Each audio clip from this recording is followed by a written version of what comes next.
চরমনাইতে মায়ের কোলে সন্তান যেরকম নিরাপদ, আমরাও চরমনাইয়ের মধ্যে এরকম ইসলামী হুজুরদের কারণে নিরাপদ। সেই টাকাগুলো বাংলাদেশে পাঠায়, আর ওরা চেয়ারে বসে আমাদের কষ্ট অর্জিত সম্পদ টাকাগুলো বিদেশে পাঠিয়ে বেগম পাড়া তৈরি করে। একদল স্বার্থন্বেষী মহল সাইনবোর্ড লাগিয়েছে ইসলাম, কিন্তু ভিতরে হলো সব ইসলাম। এদের পরিচালনা আমরা দেখেছি, হাজার হাজার মায়ের কোলগুলো সন্তান হারা হয়ে গেছে। সেই শব্দ আমাদের কানে এখনো দূলিত হচ্ছে, যখন মা বুক ফাটা চিৎকার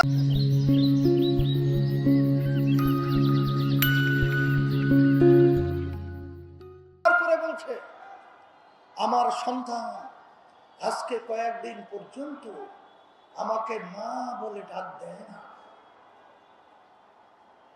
আমাদের দেশের টাকাগুলো ওরা ক্ষমতার চেয়ারে বসে টাকা কামাই করি আপনি আমি, আমাদের বিদেশে আমার ভাইয়েরা রোদ্রের ভিতরে পুরে চামড়া কালো হয়ে যায়, সেই টাকাগুলো বাংলাদেশে পাঠায় রেমিটেন্সের মাধ্যমে। আমাদের দেশ আজকে বিশ্বের মধ্যে এক কথায় মাথা উঁচু করে দাঁড়াবার সুযোগ পেল। সেই টাকাগুলো বাংলাদেশে পাঠায়, আর ওরা চেয়ারে বসে আমাদের কষ্ট অর্জিত সম্পদ টাকাগুলো বিদেশে পাঠিয়ে বেগম পাড়া তৈরি করে। এইভাবে কি আমাদের দেশ চলবে না? পরিবর্তন দরকার আছে। আমার ভাইদেরকে বলবো, পর্দালে মা বোনরা যারা শুনছেন, ইসলামের কথা শুনলেই অনেকে ভয় পায়। আশ্চর্য কথা, ইসলাম শব্দের অর্থ শান্তি। এর ভিতরে অশান্তি আসবে কোথার থেকে? আমি একটা উদাহরণ দিলে বুঝবেন। ইসলাম এমন এক সাম্য, এমন এক মানবিক মর্যাদা, এমন এক ন্যায় বিচার প্রতিষ্ঠা। একটা উদাহরণ দিলে বুঝবেন। ওমর ফারুক রাদিয়াল্লাহু তাআলা আনহু অর্ধেক দুনিয়ার প্রায় রাজত্ব করেছিলেন। তিনি যখন জেরুজালেম রওনা করেছিলেন, তিনি উটের পিঠের মধ্যে গোলাম উটের রশি টানছিলেন।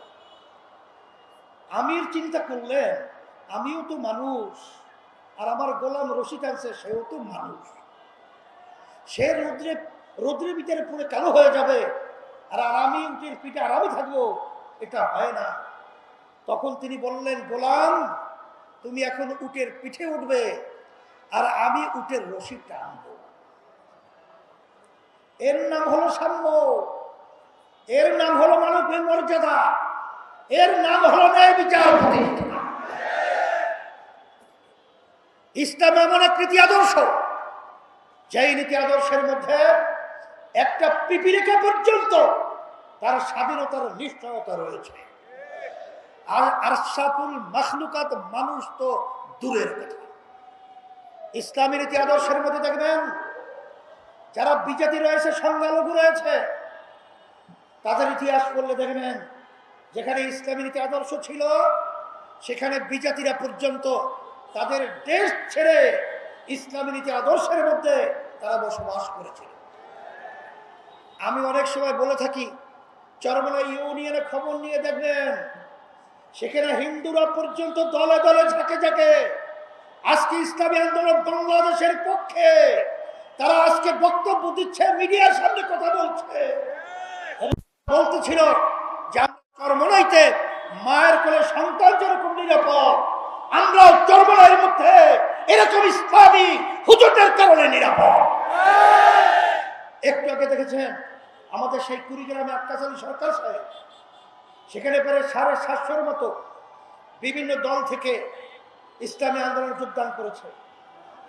সেখানে হিন্দু তার বক্তব্য নিচ্ছিল এক সাংবাদিক। তখন তিনি বলছিলেন যে আক্কাস আলী সরকার, এবং এই কারণেই তাদের আদর্শ, তাদের ভালোবাসার কারণে আজকে আমি এই দলের ভিতরে যোগদান করতেছি।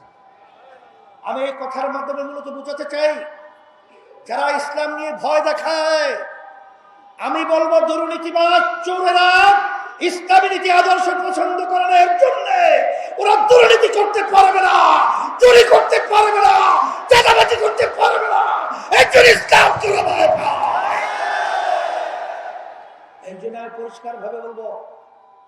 কথা বেশি লম্বা না করে সংক্ষেপ বলছি। আমাদের আমাদের মাসরুফ সে কিন্তু একটা কথা বলেছে যে আমরা কেন এই সমঝোতা থেকে বের হয়ে আসবো। আমি আর কথা লম্বা না করে সংক্ষেপে বলছি এটাই, যে আমরা সমঝোতা করেছিলাম, এর এক কথায় যদি বলেন, এর কিন্তু বাস্তবতা আল্লাহর রহমতে আপনাদের দয়া আমিই করেছিলাম। কিন্তু আমি করেছিলাম একটা বুক ভরা আশা নিয়ে। 53-54 বছর এই দেশ যারা শোষণ করেছে, মায়ের কোল সন্তান হারা করেছে, আমাদের দেশে থেকে বিদেশে পাচার করেছে, আর এই বাংলাদেশ আমরা দেখতে চাই না। এই বাংলাদেশ আমি জন্মগ্রহণ করেছি, এই বাংলাদেশের ভালো, এই বাংলাদেশের খারাপ, এই বাংলাদেশের উন্নয়ন, এর সর্ব প্রতিটা পরতে পরতে আমার সম্পৃক্ততা আছে না নাই? এই জন্য আমরা চিন্তা করেছিলাম এই দেশটাকে একটা সুন্দর দেশ করব, একটা ভালো দেশ বিনির্মিত করব। কিন্তু একদল স্বার্থান্বেষী মহল সাইনবোর্ড লাগিয়েছে ইসলাম, কিন্তু ভিতরে হলো সব ইসলাম। আমরা যখন দেখলাম গোপনে আমেরিকার সঙ্গে বৈঠক করে, যখন দেখলাম গোপনে ভারতের সঙ্গে বৈঠক করে, তখন আমাদের বুঝ হয়ে গেছে যে আমাদের এই আমেরিকা এবং ভারতের ইনসাফ আমরা বাংলাদেশে চাই না। আমরা চাই ইসলামের নীতি আদর্শের ইনসাফ। সেই হিসাবে ইসলামী আন্দোলন বাংলাদেশ আমরা কিন্তু আল্লাহর রহমতে একা হাত পাকা প্রতীক নিয়ে সারা বাংলাদেশে 258 আসনে আমরা আল্লাহর রহমতে প্রতিদ্বন্দ্বিতা করছি। আমি সারা দেশে ঘোরার পরে বিভিন্ন জায়গায় আমি দিনার দিন যেটা লক্ষ্য করেছি, দিনার দিন আল্লাহর রহমতে আজকে যারা সম্মানিত ওলামা কেরাম রয়েছেন, যারা আজকে ইসলাম প্রেমিক রয়েছেন, যারা আজকে দেশ প্রেমিক রয়েছেন, যারা দেশকে ভালোবাসে, আজকে তারা স্বতঃস্ফূর্তভাবে ইসলামী আন্দোলন বাংলাদেশ হাত পাকা প্রতীকের পক্ষে বিজয়ের জন্য তারা নেমে গেছে।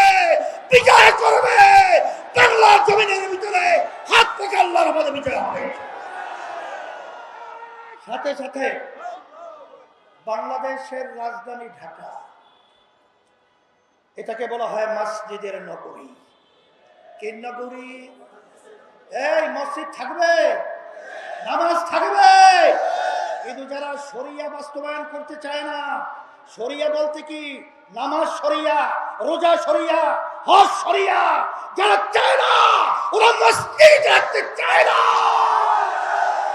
এই জন্য পরিষ্কার ঢাকাবাসীকে বলবো, আসেন আমাদের ঐতিহ্য, আমাদের ঢাকাকে আমরা মসজিদের নগরী করব, আমরা বাংলাদেশের ইসলাম প্রতিষ্ঠিত করব ইসলামের নীতি আদর্শ অনুযায়ী।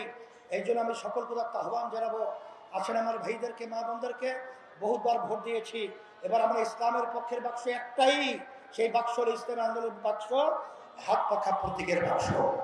সেখানে আমরা ভোট দেওয়ার জন্য আমরা এই কয়েকদিন রাত্র নাই দিন নাই আমরা ভাইদের কাছে যাব, মা বোনদের কাছে আমরা সংবাদ পৌঁছাবো, হাত পাকা প্রতীকে ভোট চাওয়ার জন্য কে কে রাজি আছে? হাতুটাই দেখান তো, আল্লাহ দেখুক, আল্লাহ দেখুক, আল্লাহ দেখুক। আল্লাহ আপনি কবুল করে নেন। এখন আমি প্রার্থীর হাতে হাসি ফুটবে, হাতে আমি হাতে হাত পা উঠিয়ে দিয়ে আমাদের সে আমাদের সাইফুল ইঞ্জিনিয়ার সাইফুল হাতে হাত পা উঠিয়ে দিয়ে আমাদের সে রেখে গেলাম। 17 মাহমুদুল আনসারি তার হাতে রেখে গেলাম। আল্লাহ কবুল করুক।